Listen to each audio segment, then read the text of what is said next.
Assalamu alaikum.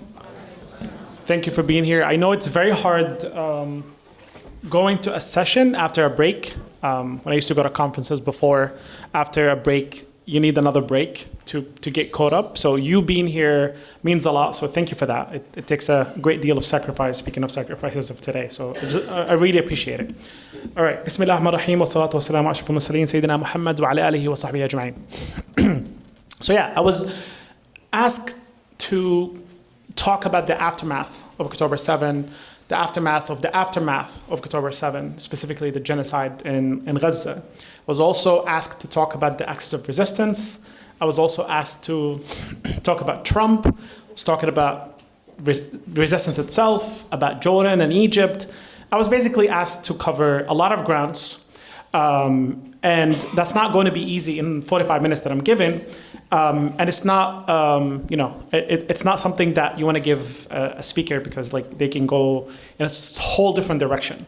But I would like to try to cover as many points as possible and trying to make it as coherent as possible, linking it all together where we are today, even adding up to the conversation that we had earlier with Dr. Hatem and Imam Tam.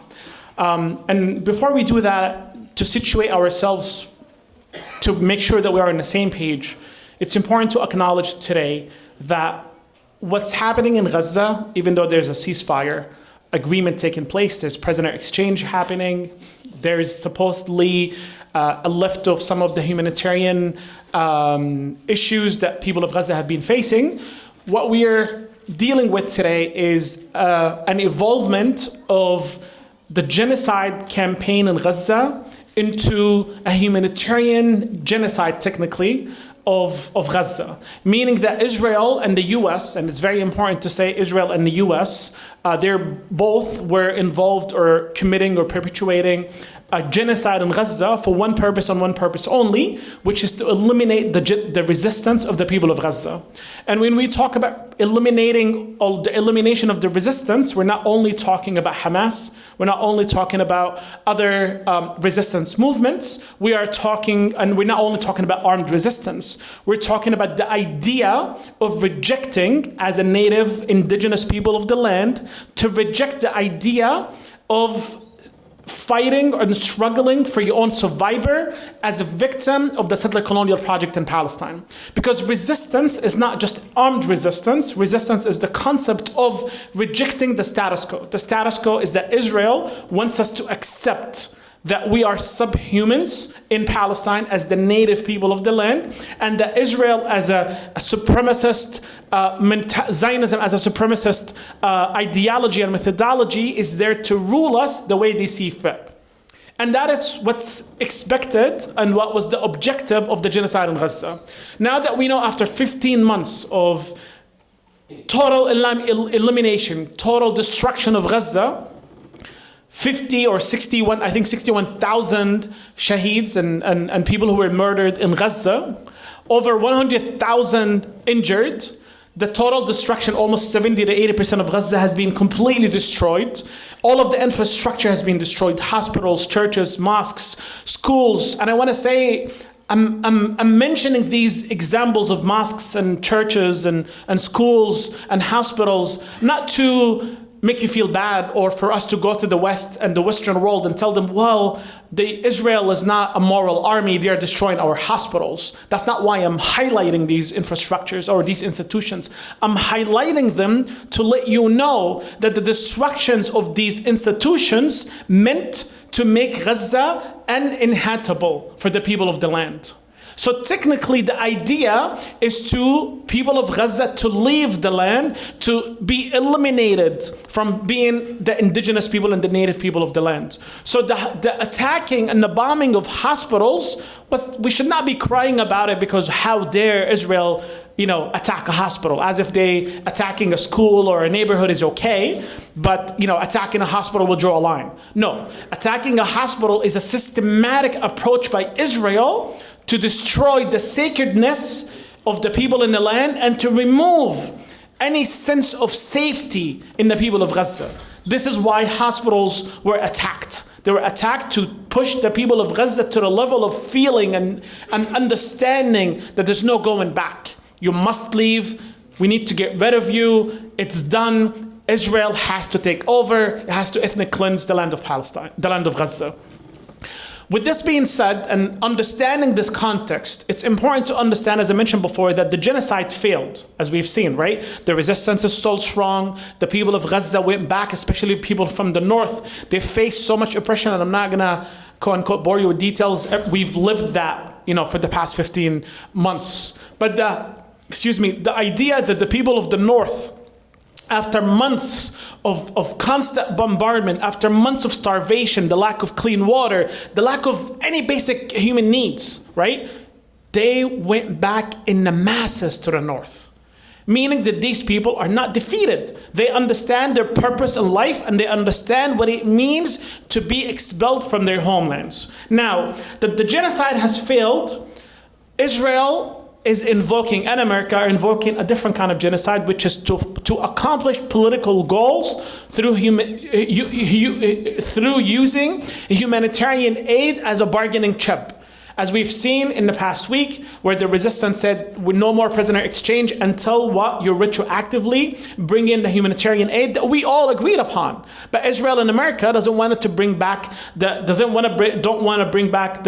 humanitarian aid to Gaza, because they want to suffocate Gaza and they want to starve it to death so they can accomplish their goal of eliminating the resistance and the elimination of the native people of Palestine. The reason why I'm saying this is, before we are able to analyze and talk about what's next, we need to understand what is happening and why it's happening. And if we take a step back a little bit to before October 7, let's imagine and look at the world in the Middle East. Palestine was the main issue for the Arab world, was the main, you can say, obstacle of normalization of Israel in the region. And every single Arab state failed or was afraid to ever normalize with Israel until, as they always say, until a fair solution to the Palestinians, aka a Palestinian state on 1967 border, right? However, when Trump came to power, and with the shift of the US, even during Obama and Biden, so it's very important to see that there's a continuation. It's not just an isolated event by Trump. There's an evolvement from America to focus on China more than focusing on the Middle East. And in order for them to focus on China, because they see China as an actual threat to them, an ultimate threat to their empire in the coming years because of their economic power, that they need to stabilize the rest of the world. And specifically, the biggest concern and the biggest headache for them is the Middle East, is the Palestinian question, right? So they needed to solve the Palestinian question by what? By stabilizing the region. And the only way to do that is to suffocate the Palestinian cause by taking one country at a time on what we know as the Abraham Accords. Take Bahrain and UAE and Morocco and even Algeria and Sudan to normalize with Israel, because always the normalization has been, there's always been a condition that solve Palestinian question first, then we can normalize. But doing that, you're basically throwing the Palestinian question in a trash bin, and you're telling Palestinians to kick rocks. And in order to fix that, besides normalization, is to eliminate the problem of Palestine. And this elimination started, and this is very important, in 2013 when Sisi came to power during the coup that happened. And this is important. Why? Because the suffocation of Gaza started in 2013. Of course, it started before that. The collapse, the destruction of tunnels in Gaza after Israel did a blockade on Gaza in 2007. Tunnels were their way of surviving, right? It's very important to know that tunnels were not used just to smuggle weapons. Tunnels were used to smuggle clean water and milk and cheese and bread. Tunnels were their livelihood because all their borders are closed by the blockade of Israel. So this is their survival. This is how they survived. Now, when Sisi came to power, and of course we all know the history of America of supporting coups around the world. You know, Imam Tom talked about this earlier. The condition was to suffocate Gaza. And Sisi did something that no Egyptian president, specifically like Mubarak, did before, which is the collapsing and the destruction of the Egyptian city of Rafah. And for people who don't know too much about that geography, there's Palestinian Rafah and Egyptian Rafah, most of these families used to be one family. And as we know in Psychos, right, all of our families in the Middle East and in Pakistan and India and Bangladesh, most of the borders between different two countries used to be like one city, one village, one town, one people, but they were divided by Psychos, right, by the Western colonial world. So most of that, there's a bounding relationship between these families, between the Egyptian Rafah and the Palestinian Rafah. When you divided it, the people in Rafah used to work in, literally used to be called the tunnels industry. The whole town, the whole Sinai peninsula was supporting Gaza in the tunnel so-called industry. Sisi created a buffer zone of 6 kilometers away from Gaza and literally destroyed towns to get rid of people. He deserted the Rafah town, Rafah city in the Egyptian side and the Sinai overall to what? To suffocate Gaza by shutting down the tunnels industry. If they can't shut down all the tunnels, they removed all the people that can bring in food and weapons and money to the tunnels. So this suffocation was supposed to what? To let Gaza starve slowly since 2007 all the way to today. And this is what we know, and this is what the Palestinian resistance talked about of one of the justifications of finally doing the October 7, because before that in 2018 and 2019, we know that Gaza did what we know as the marches of return, that they wanted to do peaceful way of protesting and telling the world that the people of Gaza are slowly dying and the cause is not going anywhere. You need you to help us do something. And the world has always said, oh, Palestinians are violent and terrorists. If they just be peaceful, maybe we'll give them something. Well, they did that. And Israel responded by killing 300 Palestinians who were just protesting peacefully on the border. Now, this contextualization is important because it also brings us to the topics of what happened even in the West Bank, and as I mentioned, the normalization of between the states around us, but also to talk about the annexation of the majority of the West Bank. For those who don't know, after so-called Oslo Accords with the Palestinian Authority, unfortunately the Palestinian Authority, they literally compromised the majority of the Palestinian cause, but they divided in the deal the West Bank between Area B, Area B, and Area C, where Palestinians have full authority on A, a shared authority on B with Israel, and then a C, which is completely under the authority of the Israeli forces, but Palestinians live under occupation. Technically now, Area A is the smallest one from all of the West Bank. So by this time, even though we were going through the peace process, the West Bank has been completely swallowed by Israel. Israel has been already planning, as I mentioned before, to eliminate the Palestinian resistance, the idea of resistance. It's not necessarily that Palestinians need to be eliminated physically. What matters is that the idea of rejecting their subhumanism needs to go away. They need to accept that they are subhuman, that they're colonized subjects, and they cannot resist, they cannot have their own state. They must live under the Israeli occupation with no questions asked. Now, this reality also brings to the conversation of where we are in the region, specifically the issues, as we know, after the Arab Spring. Unfortunately, all of the counter-revolutionary forces all of the Arab Spring and the fruits of it have been, turned around, right? Every single nation that, has gotten freedom or liberation from their tyrants, unfortunately went back to counter-revolutionary forces and to tyranny, from Morocco to Tunisia to Egypt and the rest. However, there's still the concept of what axis of resistance, right? We have a group of states and non-state actors, specifically resistance movements, Hezbollah, Houthis in Yemen, Hamas and Jihad Islami, resistance in Iraq, all of these groups that a lot of people, and we can talk about it a little bit more, link them as proxies to Iran, as this Iran is like this, this as they always say, like this cancer that has its own proxies that go around and destroy the Middle East and destroy peace. But what's important here to understand is that when we talk about the axis of resistance, and we talk about, as I mentioned before, the Abrahamic Accords, that gives us the idea that in the region there are two different programs, two different ideas of imagining the self and imagining the world and imagining the Middle East and and imagining the region.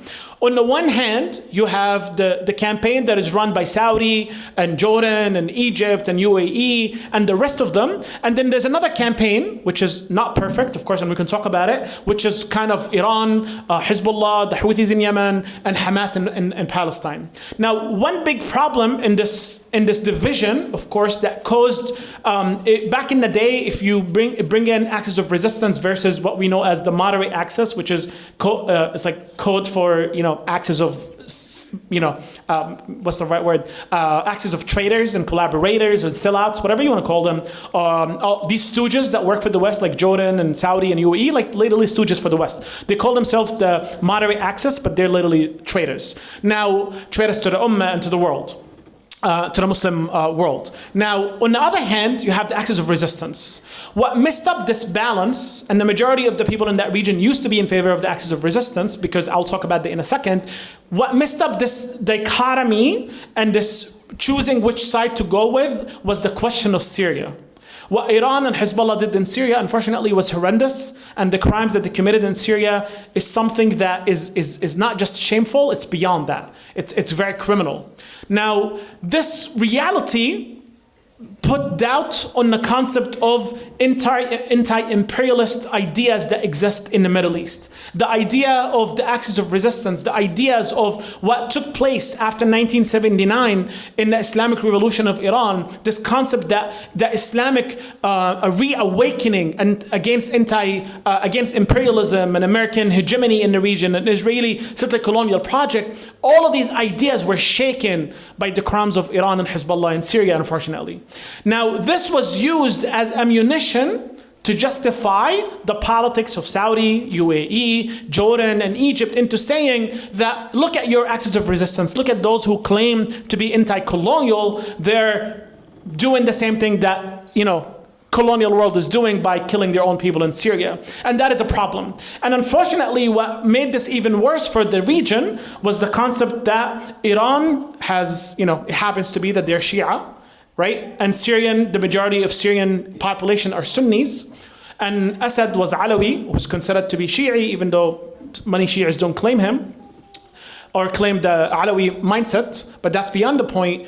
What's important here is that Saudi doubled down on the anti-Shia sectarian rhetoric that they started after the Islamic Revolution in Iran in 1979. And it's important here when we talk about the revolution in Iran to understand the reasons for the revolution and the concept of what were they resisting and why do we have the ideas of resistance linked specifically to Iran. Before 1979, and Imam Tom talked about it a little bit more before, and I don't want to go into detail since he talked about it, but Iran was under the hegemony of so-called Great Britain, as Dr. Hatem mentioned, and they were never great. Their colonial influence in the region, specifically for petroleum reasons, right?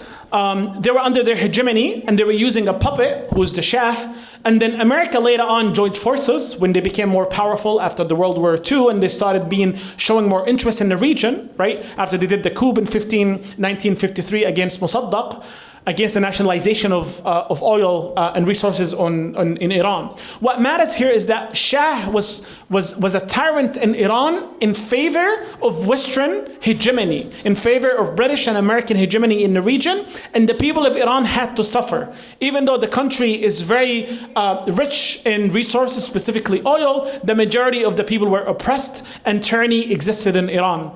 And Iranians knew that the root cause of this tyranny, yes, Shah is the one who's doing it, but there's someone behind them, and that someone is Western colonialism and imperialism that is forcing a tyrant on our necks, down our necks, to keep oppressing us, to keep their power in order for Western colonial world to benefit from it. And that was the inspiration and motivation for the Islamic Revolution of Iran, for it to make it the core principle of the revolution to fight against American hegemony in the region. And as we all know, the rest is history. But what matters is that moment was pivotal in the struggle against imperialism, specifically from an Islamic perspective, because that inspired the creation of Hamas and Islamic Jihad and Hezbollah, and the concept of we as Muslims have to stand up, and we have an ability to stand up against oppression, but also against Western hegemony and Western oppression in our region. And since then, of course, we know what happened in Palestine, where the rise of the Islamic resistance and the rise of Islamic resistance in Lebanon, and these ideas created problems for the West, specifically for America, and they needed to handle them. Yes, they can contain states like Jordan and Egypt by not just helping coups, but also creating a sense of giving them, as was mentioned before in our talks, when you give them money, you own them, right? You give Jordan, you empower the king, empower the regime, give them billions of dollars of economic support, economic aid, but also most importantly, military aid. And then you help them into integrating or assimilating Palestinians in Jordan to start believing in Jordan first before Palestinian cause. And the reason for that is it's a concept called population-centric counterinsurgency. You focus on the people to remove from their mindset that she shouldn't resist anymore under the slogans of protecting the national interests of Jordan and protecting our country and protecting our state and all of that nonsense. And the same thing was done in Jordan and the rest in Egypt and the rest of other neighboring stooges that work for Western colonial powers. Now, this reality where the US was able to contain state actors made it hard for America to deal with non-state actors.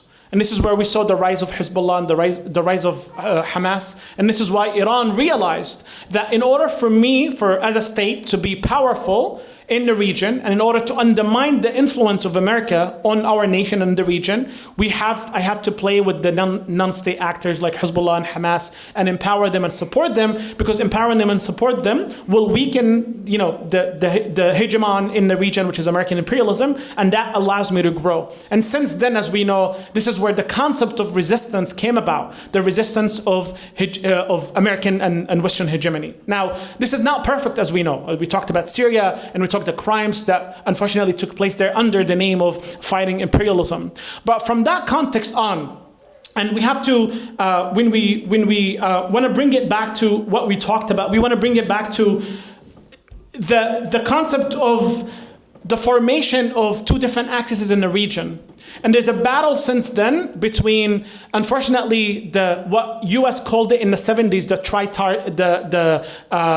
tripartite in the region of the so-called the Gardens of the Gulf, which is Iran and Shah Iran and Israel protecting Saudi, for Saudi to continue to push an Islamic methodology that is okay with American hegemony, that is okay with capitalism, but has a problem with Shi'ism, because Shi'ism is a concern and is a threat to Sunni Islam. As if the Muslim world is not living under colonialism and imperialism, that their biggest enemy is just Iran. But in reality, this was pushed by the US in order for them to undermine the only regime at that time that was moving in a direction away from American hegemony, challenging American interest in the region.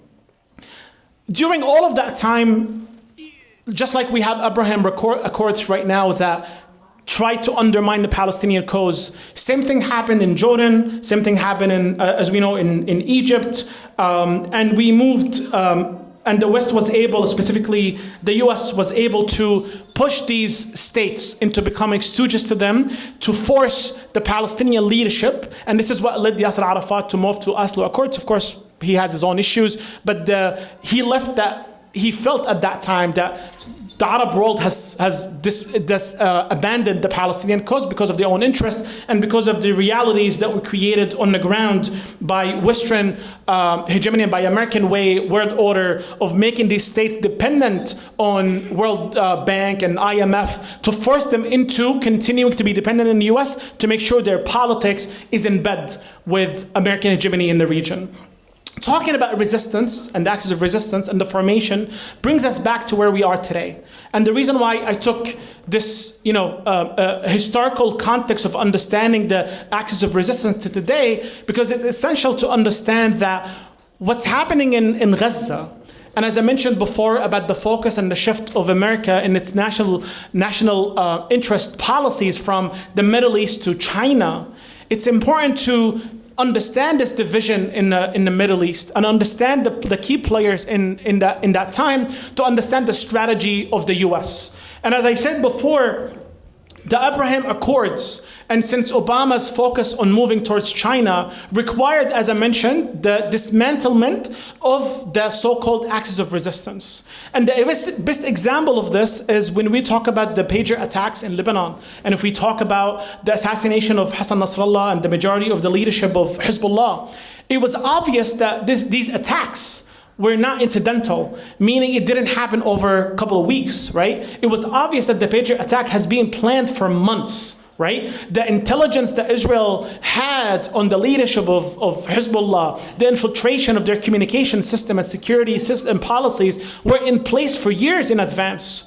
And this tells you that, as I mentioned before, when America and Israel were, or specifically America, was moving more away from the Middle East towards China, it needed to stabilize the region. And they needed to get rid of the axis of the resistance, specifically Hezbollah. And once Hezbollah is weakened, right, then it becomes easier to contain Iran. Because yes, they don't want to go war directly with Iran, but at least they can contain what they called its proxies, which is one of them is the biggest one of them is Hezbollah, and the most painful for the West and for Israel. So with this reality, we understand that what happened in Gaza and this genocide in Gaza was not just a response to October 7, as we have seen, as we have read already, and has been disclaimed and discovered and talked about by the resistance leaders non-stop since October 7 until today. The concept is that the resistance realized that with the move away of American imperialism to China, in order to create, as we heard many times, and Trump talked about it, Biden talked about it,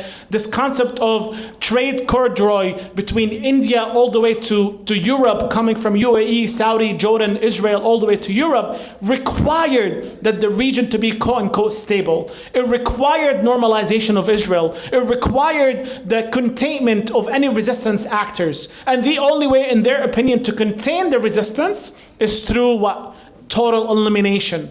And as I mentioned before, Gaza itself is not, the resistance in Gaza is not just Hamas and the resistance movements, but as I mentioned before, the resistance, the popular support of the resistance that breeds the concepts of refusing to submit to American hegemony, but most importantly, to the Israeli settler colonial project. So the genocide that took place in Gaza, as I mentioned, not just a response, but a continuation of this move towards a strategy and a policy to focus on China. But the U.S. needed to clean house by cleaning the Palestinian question. And there's many, of course, examples and many ways of digging deep into this, and many of them we can talk about how Morocco, for example, when they were pushed and they were negotiating about normalizing with Israel, it was told, Morocco has the biggest problem is Western Sahara, right? They will, the U.S. told them, we recognize your authority over it. They went to Sudan. Sudan owes the IMF and the World Bank over $2 billion. They told them, we'll forgive that money if you normalize. They did the same thing with Bahrain and UAE. Of course, you don't need to do this with the UAE because UAE is volunteering to be the stooge and the client state of America, unfortunately. But the reality is they went through state by state and tried to negotiate with them how to sell out on the Palestinian cause. So selling out and getting the Middle East to be ready was essentially what was happening. So this genocide was coming to happen no matter what. Now, would it have happened on the scale? We don't know. Would it have happened to the level where 80% of Gaza has been destroyed? We don't know. What matters is that we know for a fact that at least since, of course, 2007 when the blockade started, but most importantly when things intensified since 2013 with the coup of Sisi, when he suffocated Gaza by destroying the tunnel system, by erasing Rafah and removing the Egyptians from the Sinai Peninsula 5 kilometers away as a buffer zone from Gaza to make people of Gaza literally starve to death. Right? We know that Israel has been planning this in addition to what we talked about in Lebanon. That means that process and that agenda of getting rid of the resistance, the axis of resistance, again, regardless of what's happened in Syria, but that's from a political sense, that's what was the aim of it. From that context, Israel and the US have failed miserably. For clearly, number one, they have not been able to eliminate Hezbollah completely. They're still very strong in Lebanon, regardless if they took a big hit. Iran took a big hit. Most of the axis of resistance have took a big hit, politically speaking, and even physically and logistically. the resistance in Gaza has always took a big hit. But what matters and what's different about Gaza is that Gaza, specifically the concept of resistance, is a little bit different because it's an existential threat to the people of Gaza. The mere survival, right, is an act of resistance, and in itself is a victory for the people of the land, as we talked about before. Because in the war between Israel and the Palestinians in Gaza, it's not about how many people more died on each side, the number of casualty, the strategic goal of Israel. What matters is that you are the native of the land, surviving and refusing to submit in itself is a victory. Because at the end of the day, Palestinians have no choice to be victims. They are the victims. Algerians, when they were colonized, when the French killed more than 1 million people in Algeria, they killed the majority of these people before we even had massive forms of resistance in Algeria. They were literally trying chemical weapons on them in these villages in the 19th century. So people who are facing oppression and facing colonization, they don't choose to stop Israel and these colonizers from killing them. Right? Palestinians in 1948 they didn't resist, and then Israel came and started destroying 500 villages and expelling half of the population. Right? This is the role of settler colonialism. It's a genocidal act. And the biggest evidence of this, as we talked about before, which is the United States of America, right? How many? 5 minutes? Okay, perfect. When we talked about America, right? America, the natives of this land were more than happy to share, I'm claiming, they were more than happy to maybe share the gold with the Europeans. But Europeans were so greedy that they needed all the gold and by themselves. What did they do in return? They killed millions of people in here. So settler colonialism and colonialism are genocidal, whether you resist or not. If you don't resist, you make it easier for them to eliminate you. That's the reality. If Palestinians did not resist since 1948 and even before 1948, all of us would have been eliminated completely, because it makes it easier for them to continue the elimination. So the fact that Gaza survived and the fact that people of Gaza are refusing to be displaced is already a victory for the Palestinian cause. Of course, a sad victory, a painful victory of seeing the horrendous act, the destruction, the mass murdering, the death of our people in Gaza. It's not easy. I just lost my grandmother, and I feel like I've lost the world. Imagine losing 60,000 people in Gaza. It's not easy. It's painful. But unfortunately, we did not choose to be killed. We are killed because we live on the land of Palestine, and that's unfortunately our destiny and our choice, either to allow them to eliminate us or to surrender, to subjugate ourselves to be slaves to them, or to fight for our life. And that's what Palestinians are doing. And that's what every human being would have done anyways, if they have any sense of a human dignity. Now, with that being said, since I only have 5 minutes, and we talked about this before, where we are today is that the empire, and specifically Trump, is dismantling the cute face of the empire. This concept of doing things on the cheap, doing things in a cute way by giving Jordan millions of dollars and telling them, hey, fund, specifically I'm talking about USAID, right? He dismantled USAID because to him, he wants to go all out. He doesn't want, and this is something important to notice, that America, since the Cold War, have evolved and has been doing a lot of strategies of containment, a lot of strategies of winning hearts and minds, which is what we know as JF Kennedy, right? He created this concept is that we don't need to only focus on destroying the insurgents or rebels that opposed our occupation. We need to win the population, so the population themselves can expel the rebels. This is the concept of imperialism, the concept of USAID, or what we know as soft power. Trump doesn't want to do that anymore. He wants to go all out because he loves to be just this arrogant narcissist guy, and this is his way of view, and this is a way of do things. And as was mentioned before, this might actually be good for the world, and might be good for us, and might be good for the ummah. Because at this point, even the stooges of the West, specifically Jordan and Egypt, who've been playing a pivotal role in protecting Israel, protecting its border from the eastern side, 300 kilometers of border of the eastern side of Israel, has been protected by Jordan since the 40s, right? And then Egypt suffocating the resistance in Gaza. You're challenging your biggest ally, the biggest allies. Jordan and Egypt take the most amount of aid every single year from the US after Ukraine now. And Ukraine is a new thing. Before Ukraine, it was mostly Israel, Jordan, and Egypt. And for him to challenge their biggest allies, he's making a catastrophic mistake. Because number one, even though we know, as Dr. Hatem mentioned before, we know these stooges, they don't have the best interest of the ummah in their hearts. We know that for a fact. But he's putting their back against a wall. Because even though they're realizing that they spend their life serving the empire is rewarding them with what? With making their life miserable and harder than it needs to.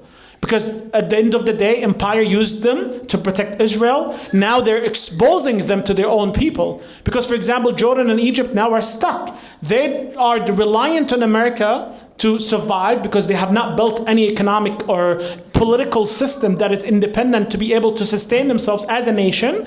All their life are dependent on aid, foreign aid, and the military aid is how they protect themselves. And by protecting themselves, I'm talking about protecting themselves against their own people, of tyranny, of oppressing their own people. But now when the US stops doing that state will fail and that regime will fail, and they will stop being in bed with the US, not because they woke up from their nightmare and now all of a sudden they became great leaders, but because they lost their line of support that keeps them in power, and now the people sees them exposed to who they are as stooges, even though many of them know, but now they're stuck not knowing what to do, whether to continue to be a stooge but then look like a fool, or risk losing everything you've been built for 50 years or so, specifically in Jordan, and since 2013 for Sisi in Egypt. So Trump is literally harming the empire and harming American hegemony in the region as it was established since specifically after 79 and even before that,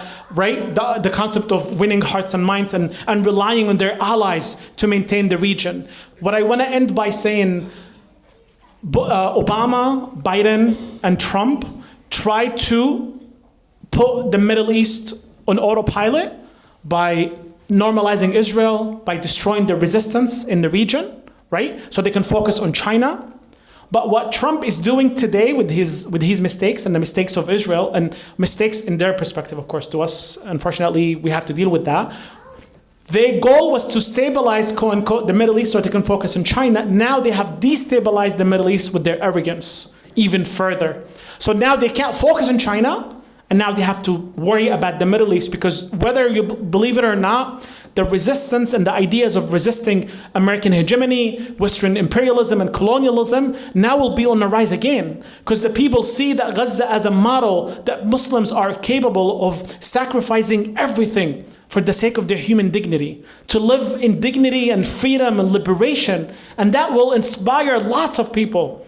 And it will put the allies of the empire in a very hard place, that they have to deal with their own people now, who are inspired by the sacrifices and the bravery of the people of Gaza. And what's more important is that all of that mass destruction that took place in Gaza for the past 15 months, something unprecedented in the modern world, right? All of that have led to nothing strategically for the US and Israel. And we know for a fact, as Dr. Hatem mentioned before, the people who gave up all their life in Gaza, they rushed to go back to the north, to their houses, they destroyed the houses. These people are not going to leave. Because to them, resistance and living on their land, they're very shrewd. They understand that once they leave, there's no going back. That it's done, that the Palestinian cause is done. This is not just about displacement. This is not about quote-unquote cleaning Gaza and all of that nonsense. This is what Trump likes to say, because this is how he talks to his people. But the reality is, they want to destroy the Palestinian cause by destroying the essence of resistance, which is the population support that breeds the resistance. And as I mentioned before, resistance in the Palestinian cause for the natives and the indigenous people is not just the armed resistance and the fighting and all of that. Resistance is merely surviving and refusing to be eliminated as the native of the land. And once you do that, the empire and the sort of colonial project that is taking place will eventually fail. So where we go from now, I hope with all this pain that we're going through, is that this is inshallah a sign that Allah has chosen the people of Gaza to be the model for the ummah everywhere, to stand up for what is right and to stand up for justice, and understand that unfortunately our freedom from oppression, our freedom from American colonialism and hegemony is not going to be cheap. The people in America, the black people in America, when they sought for their freedom from slavery and oppression, it was not cheap. They did not urge white people to stop slavery. They fought for their freedom. That's the reality. And this has been happening throughout history. Nobody's going to give us our freedom by us smiling to them and running PR campaigns. The problem is not that people don't know us. The problem is the West, and specifically American empire, know us very well, and because they know us, they want to continue to oppress us and to destroy our homelands. And I pray that the sacrifices, inshallah, of people of Gaza don't go to vain. And I hope, inshallah, this is a moment for all of us here and the people in the region to understand that there's no way around tackling this and fighting and resisting against American hegemony and against Zionism and Israeli occupation and Israeli settler colonialism. Even the allies of the empire will realize soon, I'm sure it's too late for these people, they're so corrupt to see it, but they will realize soon that the only way to survive is resistance. There's no other way. And of course, resistance has to be done in ways that doesn't lead to, unfortunately, what happened in Syria, in ways that are for the sake of Allah subhanahu wa ta'ala and according to the teachings of Islam and according to the human dignity as our principle of fighting for justice. And jazakum Allah khair.